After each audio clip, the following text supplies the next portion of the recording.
Hi, Scorpio! Kamusta? Welcome back to Pinay Angel Tarot. This is your January kapalaran para sa mga Scorpio. Sun, Moon, Rising, and Venus signs general love reading. Although baka may mensahe din sa career nyo. Depende kung anong cards ang lalabas.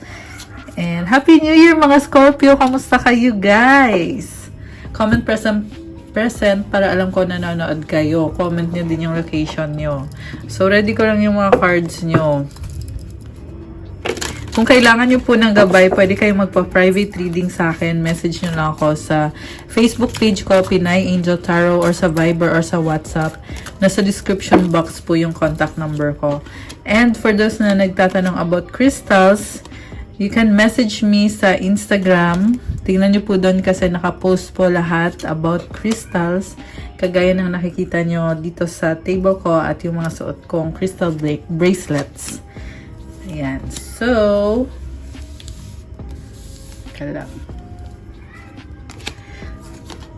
malapit na mag-full moon sa January 25. Kaya, tingnan natin kung ano bang energies ang connected sa'yo ngayon. Okay. Tingnan muna natin tong unang mensahe para kay Scorpio. Receptive. Be ready to receive what fate has planned for you. Oh my gosh. May plano ang universe para sa'yo. Handa ka na bang tanggapin yon? Ihanda mo daw ang sarili mo para tumanggap. Love! Oh my gosh! So, love conquers all. Connected sa love itong ibibigay ng universe para sa'yo. Bond, a love bond grows stronger over time. Oh my gosh, guys. Lumilevel up yung love connection ninyo. Mukhang masusurprise ka, Scorpio. Ang ganda nang nafe-feel ko sa unang mga cards para sa'yo. And then sa tarot naman, overall energy mo is the Judgment card. Merong sitwasyon na ang tagal na, ang dami na nangyari. Ngayon nasa point na tapos na at magsisimula na ulit. Kita mo yung mga dahon-dahon. Oh, ang dami na. So nagkaroon ka na ng growth. Nagkaroon ka ng clarity about this situation. It's time to move forward. New chapter of your life na, Scorpio. Ayan, nakakatuwa naman. And then, natutuwa ako lalo kasi Scorpio din ako, guys. So, nakaka-excite makita yung mga ganitong energies. Although, hindi naman to specifically sa akin kasi general to eh. General reading to eh. So, this is for any Scorpio na makaka-resonate. Syempre, i-comment nyo kung kayo yun para alam ko, diba? Okay, so tuloy ko na. Ang focus mo is 8 of Wands. Ang daming nangyayari ngayon sa buhay mo. Umuusad, pero parang feeling mo din na wala pang, alam mo yun, parang hindi pa nagtatapos yung mga responsibilities mo. May nakita akong possible travel or communication para sa'yo. And nafe-feel ko din yung excitement dito at the same time. Something na gusto mong gawin para sa sarili mo. What crosses you is the Black Numen. So, may mga bagay talaga na pumipigil sa'yo para gawin mo yung magpapasaya sa'yo. And itong bagay na to, connected to sa ibang tao eh. And, ano kaya yan?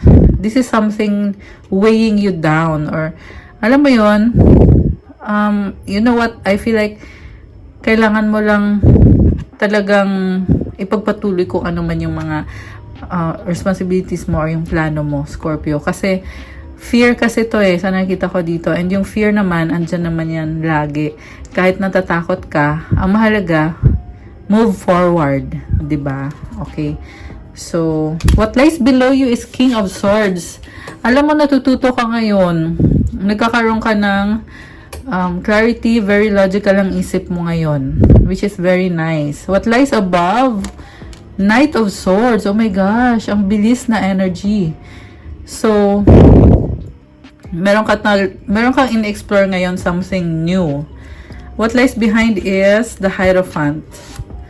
So, meron connection dito na dati by the book eh, sumusunod ka talaga sa mga responsibilidad, kung ano yung in-expect sa'yo ng person mo, todo alaga ka, binibigay mo lahat. Yun yung dati, sa recent past yun. Pero sa current, parang nakikita ko mas nagkaroon ka ng freedom, go with the flow ka, hindi mo kailangan ipilit na, hindi kailangan perfect ang lahat. Ang mahalaga, nagkakaroon ng movement. Kasi ang dami ding blessings na pumapasok sa buhay mo. Kaya, yung attention mo nahahati din.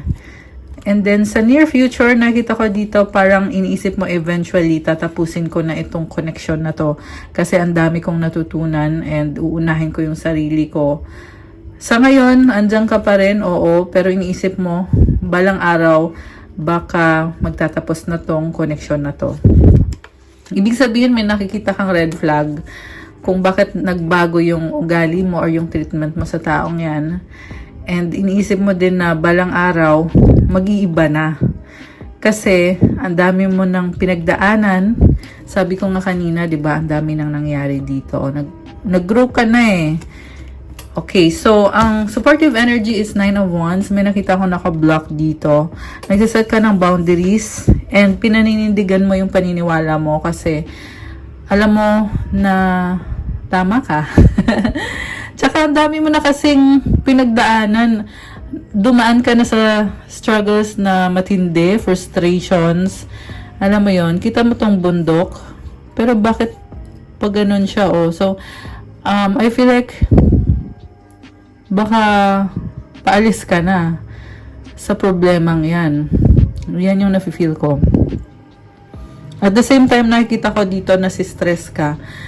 Ang sinasabi lang dito, Scorpio, is yung stress kasi minsan nasa isip mo. So, parang binibigyan ka din ng other option na huwag ka muna sumuko, Scorpio. Stress lang yan. Kaya din siguro yung iba sa inyo, kahit parang gusto nyo nang tapusin yung connection na yan, meron part pa rin sa inyo na nag-iisip na, tama ba ako? Tama ba tong gagawin ko? Okay. Yung person mo naman, the devil, bakit parang stress ba siya or nakastuck siya? Baka meron siyang addiction, I don't know, or posibleng baka obsessed sa'yo. Pero ika-clarify natin mamaya. And then yung common denominator sana yung sasabihin ko. Mutual energy pala. Okay. 4 of Wands. Ayun naman pala, may commitment naman pala dito eh. Stability, balance, solid foundation. Ibig sabihin guys, meron na kayong naipundar or nagkaroon na talaga ng something special dito sa connection nyo. Yung iba nga ay baka kasal na kayo sa taong yan or baka may pamilya na. Pero ang nakita ko is masaya naman eh. So, sa outcome is Ace of Swords. Or possible din sinasabi na naging masaya. Okay. Anyway, ang outcome is Ace of Swords. Bagong idea. Parang nagkaroon ka ng sudden or biglaan na realization na itong dapat kong gawin ngayon. Ito yung kailangan kong gawin. Kasi naghahanap ka ng kaliwanagan at ng peace. Peace of mind. So, itong bagong idea mo, parang sinasabi lang dito na tapusin mo na, Scorpio, para makalaya ka na. Ayan, yan yung sinasabi dito guys eh. And then, may nakita ko dito na parang meron sa inyo na ika-cut yung communication. Or baka nga na-cut na nga. Okay, ka-clarify natin to guys. Anong cards gagamitin ko? I feel like ito yung magandang gamitin para kay Scorpio. Yung green. Yung kulay green na tarot deck natin. Fortuna Tarot Deck. Okay. So, bakit parang ang dami ng pinagdaanan ni Scorpio sa connection na to? Ano bang mga nangyari? Okay. Ay, baliktad. Okay. Ayan. Baliktarin natin. So, King of Keys, Prince of Elixirs, Prince of Candles, Justice. Oh my gosh. Ayun lang. Naghahanap ng hustisya si Scorpio. Prince of Keys. Wow. Curiosity. 8 of Pentacles. 2 of Pentacles. So, nakita ko dito, bagong-bago yung energy mo, Scorpio. Nakakaloka. And this time, parang nakita ko very practical and logical ka. So, marami kang ma-achieve, lalo na sa stability mo, finances. Sa love naman, nakita ko dito, again, nagiging mas matalino ka. Nakikita mo naman yung opportunity sa inyo ng taong yan, pero iba na yung gusto mo ngayon, mas gusto mo ng hustisya. Although sabihin na natin na andun pa rin yung excitement kasi na-attract ka sa taong yan eh. Pero this time, mas pinipili mo na ipaglaban yung sarili mo. Ayan. Mahal mo kasing sarili mo eh. Kaya, na-realize mo na tama na yung pagtitiis mo, Scorpio. And, very logical yung isip mo. So, hindi ka na alam mo yon, hindi mo na hinahayaan na kontrolin ka ng emosyon mo this time. So, ibig sabihin, sa dating cycle dito, yung pagmamahal yung nangingibabaw. Pero ngayon, utak and hustisya. Ayan. Baka may Libra kayo sa chart nyo or baka may kadil kayong Libra. Okay. Yung next card, 6 of Cups. Oh, mabait si Scorpio eh. King of Candles. Alam mo, nagkikare ka pa rin sa taong yan. Sa totoo lang, nire-respeto mo siya. Posible din na ito yung energy ng taong papalapit sa'yo. Pero ibabalik ko muna. Mag-shuffle tayo, guys. Tingnan muna natin yung iba pang energies kung ano pa bang mga nangyari. Bakit? Merong bigla ang energy. Parang may lakad ata si Scorpio, ano kaya itong biglaan na to? Travel. So, Princess of Elixirs, the Tower. Oh my gosh! Nakuha mo yung Magnum Opus na card. Sabi ko na eh. May something maganda talaga. Sa bottom of the deck naman is 6 of Keys. Tatalikod si Scorpio. So, pwede yung travel or pwede parang iiwasan mo lang talaga yung mga negativity na nangyari. Kasi mas optimistic ka ngayon. 4 of Candles. Queen of... Oh my gosh, ikaw to. Ang saya-saya mo dito. I love this. Queen of Keys. Parang wala kang pakialam. Sabi mo dito, wala kang pakialam sa mundo. Ang mahalaga sa akin ngayon is ako. 3 of Pentacles. May pinag-aaralan ka tungkol sa bagay na gusto mong gawin para sa sarili mo. Ace of Candles. Andun yung excitement. At the same time, andun yung pagdadalawang isip din kung kaya mo nga ba yan. Kasi full of fantasy and hopes ka. 7 of Cups. At the same time, hindi maalis yung takot. 2 of Cups. Queen of Candles. Oh my gosh. Alam mo, may nakita ko dito. Gusto makipag-reconcile sa'yo to Scorpio. Itong fire sign, Aries, Leo, Sagittarius. Or water sign din, Cancer, Pisces, Scorpio. Although kahit naman anong sign pwede. Itong person na to is very attracted sa'yo. Actually, marami ding humahanga sa taong yan. Pero, ikaw yung gusto niya. Kasi, parang meron siyang achievement na gusto niyang i-share sa'yo. Ace of Talismans, gusto mag-offer ng bagong simula. Ace of Elixirs, bagong simula ulit. Oh my gosh, in love sa'yo tong taong to. Alam mo, parang nakita ko dito, kasabay ng pag-alis mo at pagtalikod mo, saka naman ngayon, magpaparamdam or magbabalik itong taong in love na to. I mean, taong to na in love sa'yo. And then, itong cards na to, nakita ko magta-transform yung sitwasyon. Princess of Elixirs, there's an exciting opportunity to change yung sitwasyon ninyo. Alam mo, ang ganda nito, Scorpio. Ang masasabi ko lang, ipagpatuloy mo lang kung ano yung sinasabi ng gut feeling mo or ng intuition mo na gawin mo. Kasi, sobrang ganda. Ito kasi yung best card sa tarot deck na to at nakuha mo siya. Kaya sobra akong natutuwa. Congrats sa'yo. Kita mo may mga stars. Ang ganda ng vibe ng crystal na to. And, balanse ka eh. Lahat ng elements meron ka dito. So, ibig sabihin, go lang. 'Di ba? Yun lang ang masasabi ko. And then, go lang daw, Scorpio. Ayan. Next card mo is 9 of Cups. This is happiness, contentment, and parang na-feel ko dito merong acceptance sa mga nangyari, sa mga bagay-bagay, pati na din sa person na ka-deal mo. Tanggap mo lahat ng mga nangyari, kahit masakit sa'yo, kahit hindi nag-work out or hindi pabor sa'yo, masasabi mo pa rin na super blessed ka. And okay lang sa'yo lahat. Yan yung nakikita ko dito. Okay. So guys, gusto kong i-clarify naman ngayon yung energy ng person mo na lumabas kanina, which is the devil. So, ito. Ayan. The Star, 10 of Keys, the Devil ulit. Nakakaloka siya.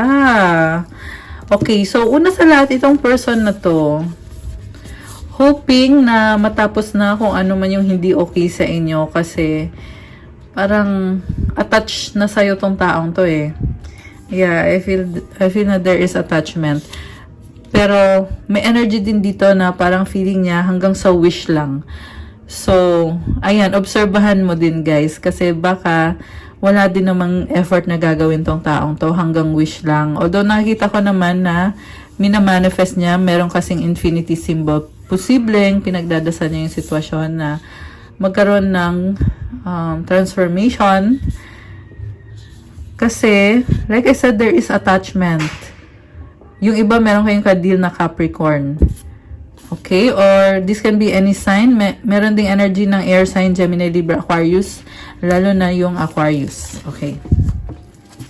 So, anong nangyari ba dito sa person na to? 8 of Cups, King of Candles, the Emperor. Tumalikod kasi masyadong mataas ang pride. Nakuha niya dito yung Emperor na card. And then, may mga fear siya eh. 2 of Swords. So, alam mo, naging malamig sa'yo to or nagalit sa'yo tong taong to. Pero ngayon, unti-unti niyang binubuksan yung isip niya.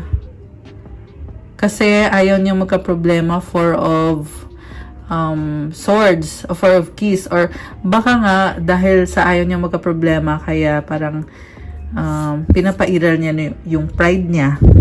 'Di ba? The Seeker. Pero may lumabas na bagong simula dito na nanghihinayang siya. So, may nakita ko dito, parang ang tagal na nahimik ng taong to, guys. Nahimik matagal. Pero, bakit malungkot? 'Di ba? Malungkot siya, pero ang taas pa rin ng pride nitong taong to eh. And then, lumabas dito 9 of Pentacles. Single siya ngayon. And ready to commit. Or, posible na gusto niya mag-start from scratch. Or, alam mo yun, parang gusto niya ng maayos talaga na relationship. Kasi, andito yung oracle eh. By the book siya eh. Empress. Oh my gosh. Alam mo, may nakita ko ditong person, mahal na mahal ka ng taong yan. And, Hermit, Prince of Candles, Prince of Talismans, parang merong pinag-aaralan. And, nakita ko dito, minamanifest niya yung bagong simula, Magician and the Sun. Oh my gosh! So, the Lovers. Alam mo guys, Scorpio, ang ganda naman ng reading mo. Kasi may nakita ko dito na kung ano man yung naging mabigat, maayos niya. Itong si The Devil, yung person mo. Kasi lumabas dito yung Lovers, katabi ng The Strength card. So, grabe. So far, ito yung pinaka-best reading. Scorpio talaga. For January. And then, sana yung The Devil kanina. Ito, kita mo to, oh. Merong star dito, 'di ba? Sa loob nitong parang mirror na 'yan. Ngayon nawala na. So ibig sabihin kung ano man yung stressful dito or yung mabigat na natanggal na. Ayan. So very favorable sa iyo kahit balik ta rin itong reading natin ngayon. Sobrang pabor sa iyo. Okay, High Priestess. Alam mo yung person na to, tahimik pa rin eh, no? Pero ang laki ng plano niya. Very mysterious person. Baka may kadikang Pisces or kung hindi man Pisces, this is someone na malakas ang intuition ng taong yan. So, may nakita ko dito sobrang mag-ingat. Baka ikaw yon. Okay. Grabe, wala akong masabi sa reading ng Scorpio ngayon. Anong outcome dito? 6 of Pentacles, the Hanged One, 5 of Pentacles. Parang hindi ka naman naniniwala, Scorpio. Ace of Elixirs. Although, oo, bibigyan mo ng chance, syempre. So, Princess of Keys and 8 of Candles, King of Talismans. Parang nakita ko dito, you are very open to all possibilities. Ayun, dun sa mga cards na yon. And ito naman, ito na yung bagong simula. So, ito oh. Nakita ko andyan ka nga. Pero, pinag-iisipan mo ulit. And sa naisip mo kasi, parang wala. Parang sinasabi mo dito, hindi ako naniniwala sa taong yan. Parang ganun yung nakita ko dito. Ayan. And then, lumabas itong Ace of Elixirs, which symbolizes na, oo, kahit hindi ka naniniwala, you are open to a new beginning. And, kita mo yung ano, yung sa cup, parang may nakaganyan na kamay. Parang open arms ka. Kung ano man ang mangyayari. Ayan, grabe. Napaka-intense ng reading. And nakakatuwa kasi magpo-full moon na po sa January 25. Usually pag full moon, ayan, bagong-bago yung mga energies or nagkakaroon ng completion kasi yan yung time na pinaka-intense yung energies, 'di ba? Kuha ko kayo ngayon ng advice. Advice for Scorpio. Sige na nga, kukuha ko kayo ng mensahe. Kasi Scorpio ay isa sa mga napakaraming viewers sa channel na to. Kaya, lagi kayong may bonus reading sa akin. Although natalo kayo ng Libra ngayong, December pala. Natalo kayo Libra yung pinakamarami. Kaya kung gusto nyo kayo ulit yung pinakamaraming views at mayroon kayo ulit bonus reading, make sure na i-like nyo yung video at mag-comment kayo para tumaas yung views. At i-share nyo din sa mga friends nyo yung Scorpio na reading. Okay, so ito yung mga gustong sabihin ng person mo. Gusto kita, attraction. Oh my gosh, babe. Ikaw lang, loyal. Grabe. Grabe to, oh. Very sure na sure. Sure na sure siya na gusto ka niya. Babe, at ikaw lang, loyal sa'yo. Ano naman ang mga nararamdaman niya na hindi niya masabi sa'yo?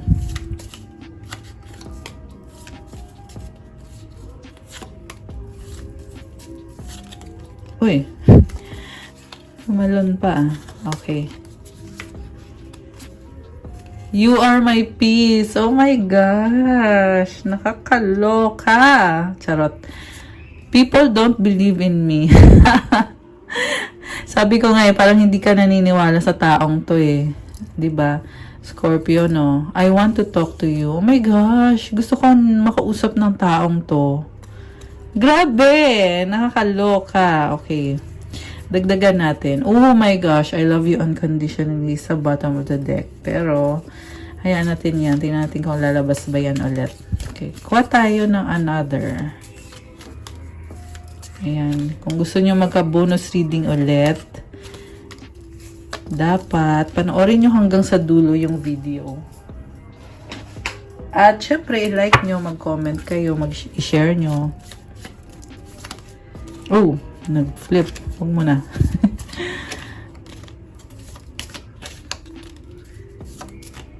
Okay. Love me. Oh my gosh. Parang siya yung humihingi ng pagmamahal mo. 333 on the clock. Ayan, may angel numbers. 2333 actually. Grabe, ang intense nito. I hope you're okay. Wow. Bakit may I hate you? Nakakaloka. Pero feeling ko guys, kaya ganyan, may contrast yung mga energies na to eh. Gusto ka niya, kaya iniiwasan ka niya. Alam mo yung the more you hate, the more you love daw eh. Grabe. Na-obsess sa'yo tong taong to.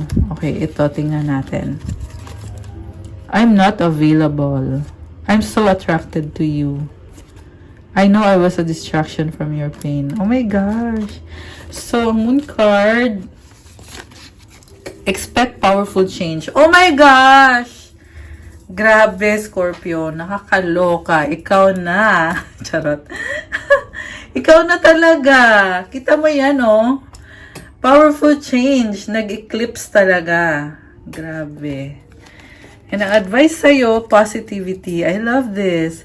If you can find even one thing to be grateful for, it will restore you to the light. Please, dear God, let me always feel gratitude for something, even a tiny thing, in even the hardest situations.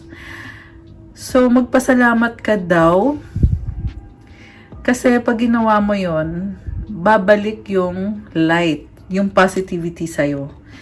And ipag-pray mo, hilingin mo kay God na ma-feel mo yung gratitude sa blessings na binibigay niya sa'yo. Kahit nga sa maliit na bagay lang, basta yung sobra kang nagpapasalamat, magdadala ng positivity sa'yo yan. Kahit na nasa isang sitwasyon ka na sobrang hirap, pero nagpapasalamat ka sa isang bagay na sobrang blessing para sa'yo. Yan yung mag-heal sa'yo at magdadala ng light. I love this. Ayan, be positive lang palagi, Scorpio. Stay positive. Ayan. Okay, guys. That's what I have for you, Scorpio. Para sa yung January kapalaran. Thank you so much for watching and for joining me. Please like the video. Ayan, make sure ha. Kasi yung iba, guys, hindi nagla-like. Pero sinasabi ko sa inyo, kailangan ko po yung mga likes na yan. And syempre, i-comment nyo kung nag-resonate ba or ilang percent nag-resonate yung reading. And for those na bago sa channel na to, please subscribe para updated kayo every time na may bagong videos. And kung kailangan nyo ng gabay, kung nag-resonate kayo at kailangan nyo ng more information, pwede kayo magpa-private reading sa akin. May bayad po yun. Message nyo lang ako sa Facebook page ko, Pinay Angel Tarot, or sa Viber or sa WhatsApp para mas mabilis. Nasa description box po yung mga detalye, yung contact details ko. And for those na nag-inquire about crystals, marami at iba-iba po. Meron po tayong pang-attract ng love. Meron tayong Scorpio na crystals. I-chat nyo lang ako para masabi ko sa inyo kung ano yung crystals for Scorpio.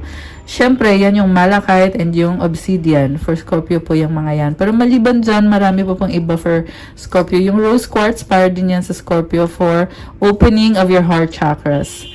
And, syempre, may pang-attract din ng pera para sa swerte sa career, para sa business, for creativity, for vitality, for protection, and marami pa pong iba for prosperity, syempre, and abundance. Lalo na kasi magsa-start na ang Year of the Dragon, malapit na mag-Chinese New Year. So, kailangan nyo mag-invite ng bagong positive energies para more positive energies pa yung ma-attract ninyo. So, tingnan nyo sa Instagram ko kasi nakapost po lahat doon. And nakalagay din yung mga benefits.